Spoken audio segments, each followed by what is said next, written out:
How you doing? Good. How are you? Good. I'm doing well. Tell me about that WOD. What was your favorite part? My favorite part was the ending. The ending. Laying on the floor and breathing again. When 28 minutes was all up. Yeah. Yeah. Yeah, it was a long 28 minutes. And of course, Dan, like 2 minutes in, is like, "It's okay, guys. 26 minutes left." Plenty. And I was like, just shh. Plenty of time. Yeah. Plenty of time. Yeah, it was brutal. Do you tend to like the longer, more drawn out stuff, or the shorter, more quick to the point, or kind of like the medium things? The shorter, more quick to the point ones. Yeah. They always suck more. Like they're way harder. Yep. But every time you look at the clock, it's like you've made progress. Whereas when it's 28 minutes. Where did we even begin? Yeah, Where are we? It doesn't. It doesn't go away any faster. Time stands still a little bit. Yeah. For sure. Absolutely. If you could design your perfect workout, you come in and you're like, "Oh, this is all for me." What would that look like? Deadlifts. I actually like rowing. Yeah. Okay. That's probably it. Deadlifts and rowing. That'd be it. Yep. Those are the only two things. Yeah. There definitely wouldn't be running. Yeah. And then I feel like running, I know. Oh, I like kettlebell snatches. Yeah. That's a good movement. Yeah. Yeah. For sure. So I do those too. That's it though. Yes. I think I'm with you. I tend to prefer workouts where my feet never move and I could just stay locked in the same place the whole time. Yeah. So deadlift, Prime. row. I prefer wall balls because I'm a little bit taller. I don't. Yeah. But anything where I can just stay in one place. Yeah. Golden. Anytime you guys do high wall balls. Yeah. And it's supposed to be a 10-foot target, that's literally two of me. Yeah. And then I'm like next to Josie, who's 6 feet tall. Also, yeah. Yeah, it's good. Yeah, that's pretty. But yeah, if there's running, I'm not happy. Yeah. You all know that though. I make it known. Yeah. How long have you been training with us at this point? It's been over a year now. I think I started, my first WOD was like August of the last year. Not this past one, but the one before. Yeah. It's a little over a year. And what have you noticed most? About like the difference in things? I don't know. Okay. You came in, you weren't doing CrossFit, now you are. You've been doing a year. I mean, my first WOD had running in it, and I couldn't run the 400-meter loop. Hey! Hey, Andrew. I couldn't run the 400-meter loop without walking. Like, I couldn't do it. And then, just not that long ago, we had a WOD that was like an 1,100-meter run and an 1,100-meter row or something like that. And I finished the whole thing within the cap. Yeah. So it was like, that by itself was a big difference. And I feel like everyone kind of said at the beginning you make, like, quicker gains. Like, your PRs seem like they come a little bit more. Sure. But I feel like now, I started working with Dan. And I feel like now things are actually progressing quicker than they were before. Yes. So that's cool. Yes. So we're talking about nutrition, right? Yeah. So nutrition. Sorry. Is, the way I like to frame it is, if you pursue exercise without nutrition, it's like swimming with your clothes on. You will get somewhere, but it's gonna be slow. It's not gonna be very fun. And the second you like wear appropriate swim attire and like a wetsuit and whatever and like flippers, all of a sudden you're like, whoa, I'm cruising. Yeah. This feels great. So you can get someplace quicker and more effectively and without the drag of eating more than 1,200 calories a day has done wonders. So if you feel comfortable to do so, I'd love to explore that because I think that's the craziest thing in the world. Like when we sat down and talked about nutrition, I mean, you never know what things are going to come up, but it's just like, I was like, seriously? To start that over if you don't mind. Yeah, so every time you go to the doctor, they take your weight, whatever, and, you know, you're over whatever they want you to be, and they tell you, well, eat less. Yeah. Or, you know, cut out carbs or whatever. They have all of these things they tell you. So since I was probably, like, 8, they've been like, eat less. Yeah. You know, that's what you're told. Right. That's just the assumption. So eating less. I was kind of fine, did college rugby. Sure. Weight dropped. Doctors stopped saying eat less. Sure. And then hurt my knee, put the weight back on. Doctors tell you to eat less again.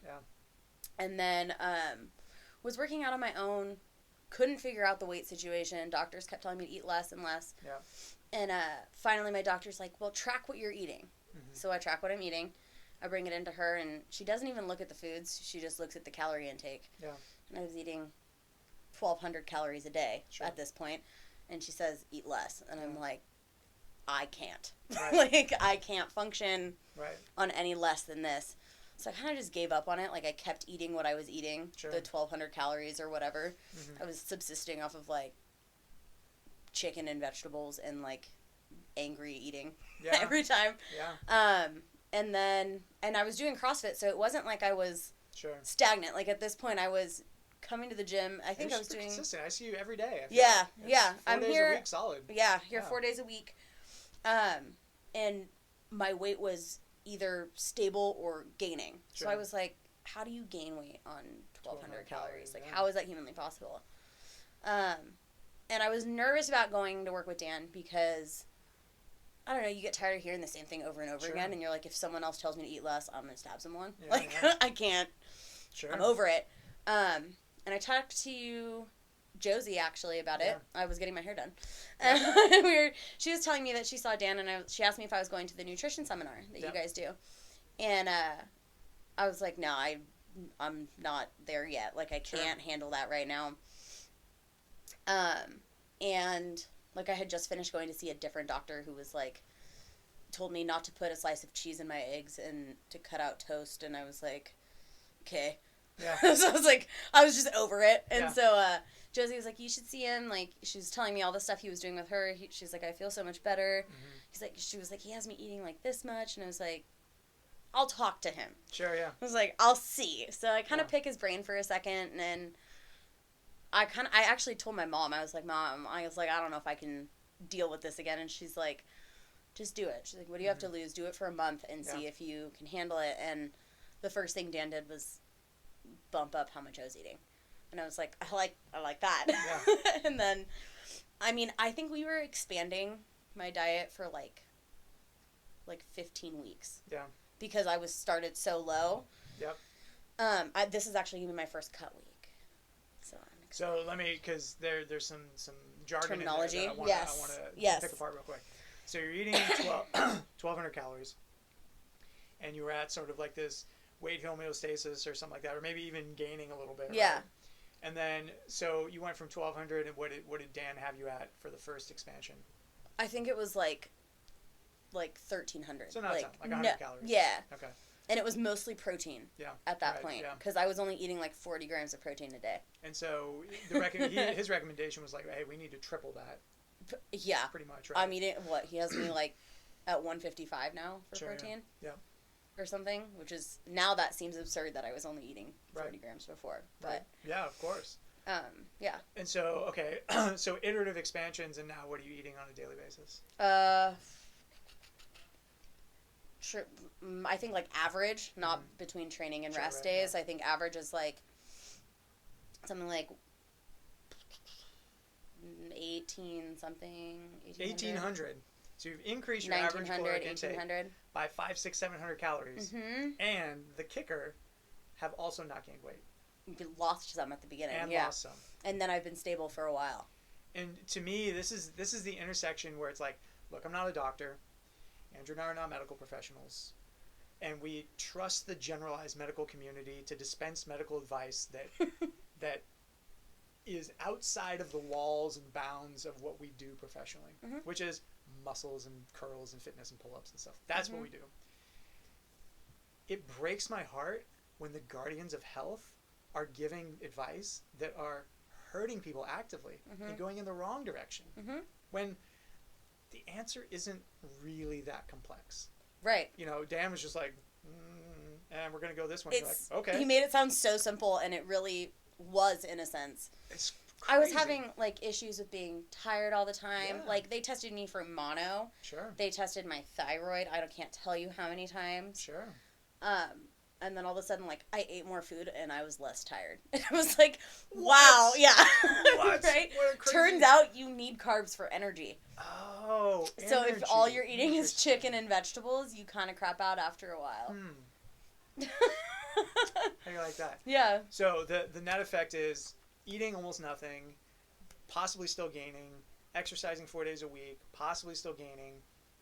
Flip the script, eat more, lose weight, Mm-hmm. first not gain weight, then lose weight, Mm-hmm. continue to eat more, and now you're at a place where so by you coming up to the first cut, that is, are you now at like kind of like your equilibrium? Like he's like, oh, okay, this is how much you need to just like exist, or does he want to go higher I still think eventually? That's a good question. I don't know Yeah. if I could eat anymore. Right? It would get to the point where I'd be sitting on the couch at like 7 o'clock at night, and I was like, I've done that. oh no, Yeah. like I need to eat like 4 tablespoons of almond butter and like Yeah. like crazy amounts of, because I just wasn't It's real deal fitness problems right there. right. Yeah. I like wasn't used to not being hungry, Sure. so it was like a weird feeling for me. So Yeah. I don't know how much more he would, and I'm only 5 feet tall, so I Sure. feel like that's got to play into it somewhere. Yeah, absolutely. So I don't know, Yeah. but we're going down now, and I'm almost excited for it. Point of all this is that how can you eat more and lose some weight? And then the magic, of course, comes in when your body has a revved up metabolism to now consume all this food, Mm-hmm. and now when you remove, that's when fat disappears. Yeah. That's when actual, true, healthy, sustainable weight loss occurs. Yeah. And doesn't do the dangerous sort of like road to nowhere of like, well, I'll just eat 0 calories. Is there a way I can eat negative calories? Because Right. maybe I need to do that next. Yeah. Well, because when the first time I lost a significant amount of weight was my freshman year of college. Sure. It was not in a healthy way whatsoever. Right, yeah. I was on my own, so I was like, I'm just gonna do what I want, and I started playing rugby, and so it came off really fast, and it came back on just as quickly. Right. So this is, and the way this is done is so much more sustainable, because it's not a eat these foods and not those foods thing. It's a like, you know, and Dan's really cool about that too, and really helpful, where it's like I know I'm going out to dinner with my friends. Yep. And he's like, just look at the menu, pick what you're gonna eat, and then plan the rest of your day around that. And it was like, Yeah.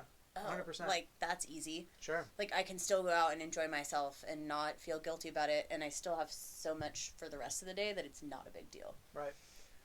Yeah, it truly turns your diet into a budget. Yeah. And you can buy a big screen TV and still pay your rents. Yeah. You just have to prioritize. Yeah. Right? And so that makes perfect sense. Yeah, that's great. I'm very excited to see what that does, because that truly is the holy grail of success in terms of nutrition, is to be able to turn the dials and fine tune and be in control of it, and just be like, oh, well, I'm just gonna do this and this, and let's see, I want to gain some muscle here, and like, as opposed to, well, I don't know what's going on. Yeah. The professionals are telling me stuff that's killing me slowly. Like, Yeah. Well, and manipulating it in a good way to meet those needs. yeah. And just even noticing the different effects it's had on me, like sleep and just how I feel in general. Like if I'm off of it for, like, I'd go on vacation for a week and just say, I'm gonna take a break, gonna enjoy my family, not track. Sure, yeah. And like you still in your head, you know, you're trying to kind of Yeah. do it the right way. Like yeah. you kind of get that whole like plate idea in your head of what it normally looks like, and Yep. kind of do it, but you fudge it a little bit, and Right. even that, it would throw my stomach off. Like just not eating those the way that I'd been eating was like, Yeah. ugh, like I need to get back to it, just because you kind of feel like crap when you realize what you'd been doing. Like reverting back to my old ways is like, Right. oh, I can't do that. Like, Well, that's.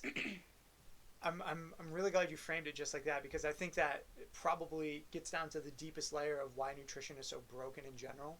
Because if you, let's just say you just eat like hell and you drink a ton of alcohol, chances are you're going to be tired and not feel like good and all this kind of stuff.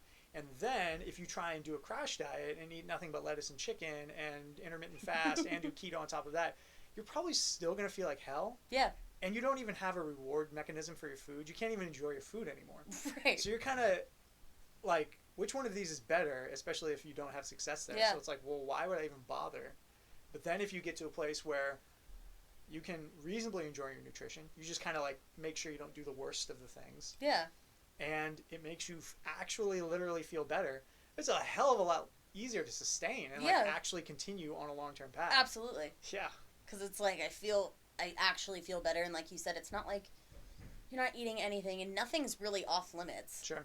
Right. So, Exactly. I mean, there are some things now that I won't eat just because it's like, well, if I eat that, then I can't eat Yeah, what I budget's wanted poorly, for dinner. right.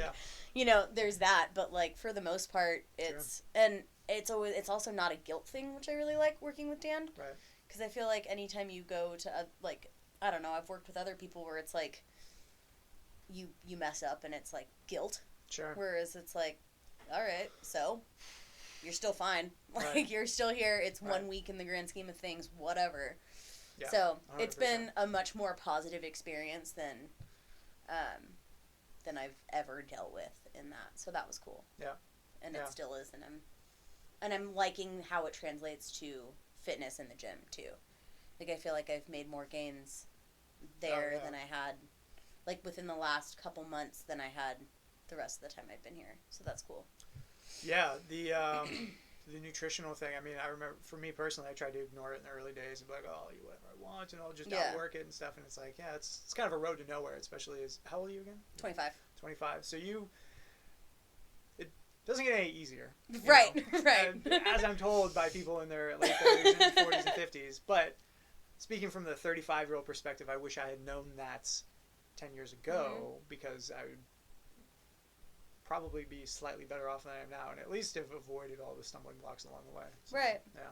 Yeah, if I get it in check now, that just makes everything else easier, is my theory. And, like, I was not one of those wonderful people who was blessed with one of those glorious metabolisms that, like, were in high school and could eat just straight trash and play sports and, like, that was never me. So to actually almost feel like, not that that's me now, but, like, I'm like, look at all this food I can eat and, like, still feel good and still perform in the gym and, like, feel great. So that's fun. I just feel like it's kind of changed my take on a lot of it, which is nice. Well, another thing you mentioned there that I think is interesting is, like, sometimes blessings are curses and sometimes adversity is strength, right? Yeah. So I cannot tell you how many people I've worked with along the way who say exactly this. I used to be in shape. I used to be fit. I used to play sports. I used to. And in their head and in their mindset, they've never stopped being that person. Mm-hmm. But the problem is, when you graduate high school, when you finish college, even if you play collegiate sports, it ends there. Mm-hmm. Unless you go play pro, which is, okay, fine. But, like, it ends there for 99% of people. And then you get a job, and then you get married and have dogs and kids. And then you're 42, and you go, but I used to be. And it's like, that's a very unhelpful mindset. Yeah. Versus if you go, now you're, like, relishing and, like, oh, man, victory is mine. Yeah. And I see you succeeding where that same person fails because they can't get over the idea that things have changed. Right. It's kind of an interesting conundrum, you know? I've never thought of it that way, but absolutely. Yeah. I mean, everyone's got their thing to deal with or whatever, but it is kind of an interesting little paradox I see very often. Yeah, definitely. Yeah. So you have a pretty stressful job. Yeah. Yeah. Tell me about the interrelationship between what you do in here and the net effect of that, on your working life. Yeah. So I'm a teacher, 4th grade. Yeah. 9 and 10-year-olds. Yeah. Got 34 of them. Mm-hmm. Work in a low-income area. Yeah. So I got a plethora of things going on. You've heard a couple of my great stories because sometimes I come here and it's like I can't not talk about it because it's just ridiculous the things that they do. And this is a wonderful release of all the stress and the anxiety and the worry and the everything, and it's like an hour of my day that is filling me back up. Sure, yeah. Because me and my coworkers talk about it all the time. It's like our job, and my other teacher friends, it's like my job is giving to others constantly. Yeah. It's Absolutely. giving, and I have 34 little minds that are just taking, and that's what they should do, and I'm happy that they're doing it. But I leave there, and sometimes it's like, cup is empty. Like, I got nothing. Yeah. Like, I don't want to talk to anyone. I don't want to function. But I sign up for class, and I go home, change, and just get in the car and come here. Yep. Can't sit down. Don't sit down, because I won't come. Yep. Hop in the car, come here, and it's like, I don't mind talking to these people. Like, It's like I don't mind actually functioning when I'm here, and then I have this time to, I mean, these people become your friends. Right. And we're laughing before class while we're stretching. We warm up. We get it done. You feel like you're going to die, and then, like, you feel good. And then I feel I'm refilled. Like, I'm ready to kind of at least go home, get ready, and start my day again tomorrow. Like, the days that I haven't come, the days that something comes up where I can't make it on a work day, because I usually do come Monday, Tuesday, Thursday, Friday, or Monday, Tuesday, Wednesday, Thursday. The days that I don't come, I, like, don't even feel ready enough to do it again. Like, it's a break in my day that's about me, and it's my hour, my time, where I get to feel like a human again. Sure, yeah. So, like, the days where, like, we have an event at school after and, like, I can't come and then I have to go back to work the next day, it's like, I'm not ready. Yeah. Like, there's no, like, break. Clean break, Yeah, this is, like, a very much a break in my routine. Yep. And I love it and I need it. Yeah.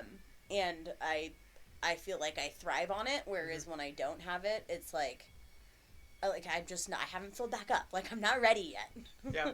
So I got nothing to give, and then I can feel myself getting antsy with the kids, and my patience is just not there, and I mean, half the time it's gone by like 10:30 anyways, but like, at least I have it when I get there in the morning. You got a fighting chance. Yeah. Exactly. Yeah.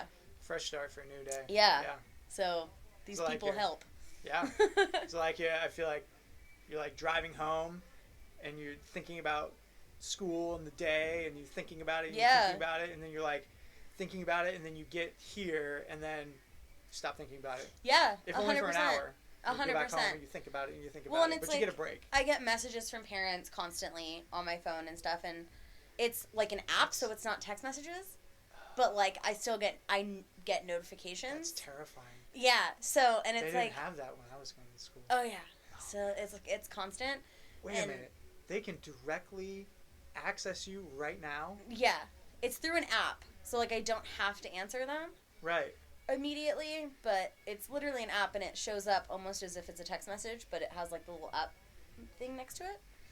So you get notified. So I get notified. So you have to look because I have to, because I am who I am, and I can't turn it off.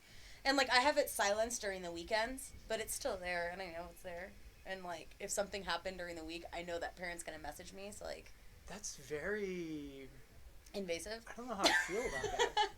I mean, it's nice for me in one sense, because a lot of my parents are Spanish speaking, and I am so not Spanish speaking. Sure. So it's nice because the app can translate the text messages for you. So that's really nice. For sure. But it's harder to leave work at work.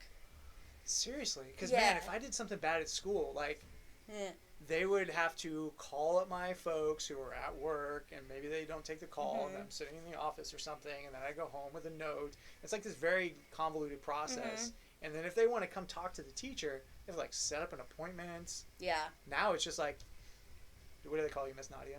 Miss Belfronte. Miss Belfronte. Miss Belfronte said I was an idiot today. And you're like, dude, I did not say that. And you're like, why are you calling my kid an idiot? And you get that sort of like telephone thing where. Oh yeah. Yeah. Ugh. It's interesting. It gets interesting sometimes. And then there's also the language barrier, which is really funny. And most of my coworkers speak Spanish, so that's really helpful. Yep. But yeah, it's like it gets wild. But so sometimes like I'm literally driving here, and I get a message from a parent. Yeah. And it's like, so at least when I'm here, like my phone is in my gym bag. Yeah. And like I'm not talking to anybody else. Yep. Like it's like I said, it's me. Like it's me time. Nervous. Open the gym bag. How many messages are there sometimes gonna be? I swear, sometimes it's like I'll have like 5 different messages when I'm done, and it's like, oh man, leave me alone. That's wild. But it is. I mean, and it's kind of nice. I'm thankful for the parents that are responsive anyways. Like, that's really nice. Sure. But yeah, there are times where it's like... Yeah. I mean, obviously I'm thinking of this in the most cynical sense. You know, I'm thinking about me being a bad kid, and I'm thinking about me having a 2-year-old daughter who will soon be in school. And I'm like... well, I guess I'm not the teacher, so I don't have to worry about that. Yeah. Poor teacher on the other end. Yeah. But that is, wow, I didn't know that was like a thing. Yeah, and we're like, for the most part, most teachers are, I don't want to say pressured, but very highly encouraged by admin to have a communication app with parents. Yeah. And it's so helpful, and the app that I use for them is awesome. Because it lets me give them like points and stuff during class, and it's like an incentive too. Oh wow. So like there's a lot of things that go into it, but it definitely makes it harder to separate work and home. Yeah. Yeah. If teachers needed more stuff on their plate, right? That's a whole can of worms. It's whatever. Yeah. Just living my life. Just living my life. Yeah. Yeah. But I can see why there is such thing as teacher burnout. Yeah. Yeah. That's I could see it. Do you? Because I don't never. Teaching was not like on my purview of things to do, so I don't really know like how it functions. Are you thinking for yourself, okay, this is my jam, I'm going to master 4th grade and do that forever? I mean, I feel like the teachers I had growing up, they just stayed in that path, but maybe they didn't, and they would change schools or grades or something. Or... So originally I wanted to teach kindergarten. Okay. That was always my like plan. Mm-hmm. But then I did a student teaching stint in a 5th grade, and I loved it. Okay. I'm a very sarcastic person, and I'm very like what I think comes out of my mouth kind of person. Mm-hmm. And the older kids get it, whereas like kindergartners, if you say something sarcastic, they're like, "What?" They're like, "What?" Yeah. You want me to... And like I'll still laugh, but they're confused. Yeah. Whereas like the big kids, like they'll laugh with you. Okay. And you can be stern with them, whereas like the little ones cry immediately, and like when a 4th grader cries, it's kind of like, yeah, okay, like let's move on. Yeah. Whereas when a kindergartner cries, it's like sad. Like, it's still like sad. you actually have legitimate feelings about this, whereas the 4th grader wants to get out of trouble. Right. You know? So I really enjoy where I'm at right now. I could be switched. It's up to admin. So my principal and vice principal could decide that next year they want me to teach a different grade, and I will go teach that grade. Really? Yeah. So some admin are great, like mine are great, and they'll take what you have to say into consideration. Mm-hmm. So like they know that like my 4th grade team is strong, so they'll keep me there. Yeah. I hope. Yeah. I'm gonna show them this video and be like, right guys, she said you were great. But I've known others that would be like, I had a friend who was teaching kindergarten, and the next year they were like, we want you to teach 5th. And she's like, I don't want to. I mean, so do you, I mean, after you do a certain thing for a while, I mean, wouldn't you feel like kind of ill-equipped? Yeah. And be like, man, hey, I haven't interacted with a 5-year-old in like a decade. Like, you really want me to do that? But that happens. Yeah. Okay. Yeah. Like, I mean, and it gets easier because there's so many things you have to like prep. You have to learn all of the standards really for that grade level. Like, you don't have to memorize them as a book, but like, I have to know what they're what they need to know. Yeah. And so like, you can't just go in there like Dangerous Minds, like here's what we're gonna learn today. There are some days where it gets a little wild, but I feel like just now in my 3rd year teaching 4th grade, am I like confident when I'm like, yes, that's a 4th grade standard. No, that's not. Oh, okay. So like, if you moved me to a different grade, I'd have to like totally reassess all of that. I gotcha.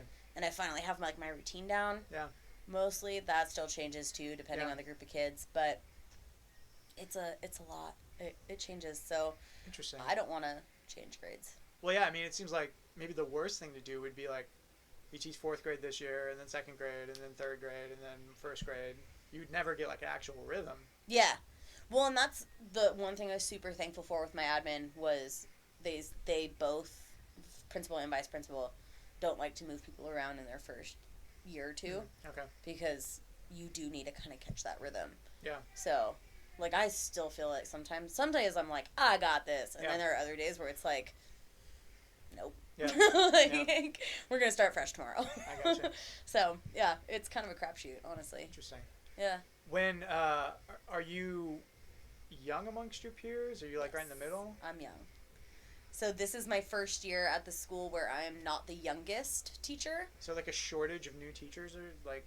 I feel like all the teachers I ever had were like ancient. It's not. I feel like there's a lot of new teachers coming in. Mm-hmm. They're not in my school though. Okay. Like, my school's not bragging, but like, Our staff is awesome. Yeah. Like, the community amongst the staff is awesome, and I feel like none of them want to leave because it really is like. Oh, that's great. Yeah. So, and I also started teaching really young. Okay. I did an accelerated program, so I started teaching. In my first class by myself, I was 23. Oh wow. Yeah, and I was the youngest by like 2 years that year. Yeah. And so this is the first year. The only teacher younger than me is like a couple months younger than me. Yeah. Okay. And I'm like, youngin. Yeah. Gotcha. So yeah, I'm a child. Okay. But it's kind of nice because I get what most of the kids are talking about. Okay. Although they started calling me a Visco girl, and I had to look it up because I didn't know what that was. Well, at least you can operate the Google. You know? Yeah, the Google machine. Yeah. I'm like, hey Siri, what is? Right. That is I just made Siri go. I can only imagine how much the internet has changed what it's like to be a teacher. I mean, not to mention like I can't even imagine what it must be like to coordinate the expectations of 9 and 10-year-olds around if they have phones and internet apps and stuff. They know way too much. They know way too much. I feel like I was probably comparably super naive as a 9 and 10-year-old. The things that I've heard come out of some of their mouths is like not okay. Like, how would I even come to, like, forgetting about what these things actually are, how would I even come to know about these things when I was 9? You know, right? There's, like, no way to know exactly. about politics in North Korea or, like, horrible things happening somewhere. Like, the most slander extraordinary things you learned was, like, what so-and-so's older brother told them at dinner yesterday. Yeah. Like, that was it. It was probably, like, a half of one sentence. Yeah. It was, like, nothing compared to, like, you could go on Wikipedia and you could figure out you can read. I've caught kids looking up stuff during class, and it's like, but why? Yeah. Like, there are moments where I look at them like, that's just weird. Like, you're being weird, and you need to stop, because it's like, they know too much. That's wild. Yeah. And then, like, so many of my kids have cell phones, and they're smartphones in, like, 4th grade. And they're like, unrestricted. They aren't those, like, silly phones with, like, one app on them. Yeah. I make them put them in, they're not supposed to bring them to school anyways. Sure. Right. But I talked to my principal and okayed that they just put it in my desk at the beginning of the day and get it at the end of the day. Okay. So at least, because my first year I had kids going to the bathroom and bringing their phones with them and, like, having their friends, like, they would, like, coordinate with kids in other classes to get out of class at the same time and meet in the bathroom, and they'd, like, record videos on their phone. Like, crazy stuff. Yeah. And, like, I had one of the moms tell me, and I'm like, they're doing what? Yeah. So I'd, like, have to, like, ask them to, like, show me their pockets before they go to the bathroom. What a time to be alive. Yeah. Stupid stuff. Seriously. I mean, it's such a game changer because, I mean, not only, I mean, we're talking about, like, smartphones and stuff. Like, I didn't even have my first cell phone. It was, like, a flip phone. I don't even think it took pictures. I was, like, 17. Yeah. I wanted one really bad. And not to say I'm younger than you, but I'm younger than you. Dude, you're younger. And so I was in like middle school, and my mom's rule was when we graduated 8th grade, we could get a cell phone, and like you said, a flip phone. Yeah. Like no texting, no anything. You could make phone calls. I wanted one when I was in 7th grade, and so I like babysat and saved all my money. Yeah. And came to my mom at the beginning of 7th grade with the exact amount in cash it would cost to start my cell phone plan and pay the bill till I graduated 8th grade. Wow. And was like, I'm getting a cell phone. Yeah. And she looked at me like, okay. Like, how do I say that? Yeah, exactly. Like, I literally looked up, like, how much it would cost me and, like, did the math and paid her up front for a year and a half of having a cell phone. You're so industrious. I was that kid. Yeah. What year would that have been? 2007. 2007. What was I doing in 2007? I ended 7th grade in 2007. I had smartphones in 2007, right? Probably. About? I can't remember. I think it was, like, there was still mostly, like, T9 texting. And, like, texting was a thing, but it was still, like... Yeah. You'd pick, like, a plan that was, like, 60 texts a month or something like that. What is that? Doesn't make any sense. Pressing the same button 4 times to get one letter. You miss it and you have to start over. Yeah, now there's, like, the guessing thing where you just hit one letter and it's, like, stupendous. Yeah. Wow. Yeah. Wow. That's, I am infinitely thankful that I graduated high school and for the most part college with pretty much no cell phones, no social media, no, because this stuff didn't exist. Yeah, and now you don't have really embarrassing pictures of you all over the internet. Well, yeah, all the cringy, dumb shit that you did as like a 12, 15, 17-year-old gets to die forever. Yeah. Or lives in my head. Yeah. And that's it. The only embarrassing pictures of me are ones that I found and then reposted because they're too funny not to share. Yeah. Like I had a phase with like a middle part and a track jacket that I was really into. That's cool. I have curly hair. Yeah. You should never have a middle part. It was really bad. Yeah. It's really bad. These kids have a lot of responsibility, though, like, placed on them to, like, because you don't know anything probably until you're, like, 25. And there are still times I'm like, when am I a grown-up? Right? Seriously, it's like, when do I become a grown-up? Because this is... Yeah. Well, I mean, I hear it kicked around. I don't know if it's actually true. Like, your prefrontal cortex isn't fully developed until you're 25 and all this kind of stuff. And so, you know, if smoking marijuana and drugs and all these things impact you disproportionately if you're young and all these kind of things. So it's like, okay, fine. But a 9-year-old with access to, like, infinite technology, I mean, it's such a huge resource of power. I have kids with YouTube channels.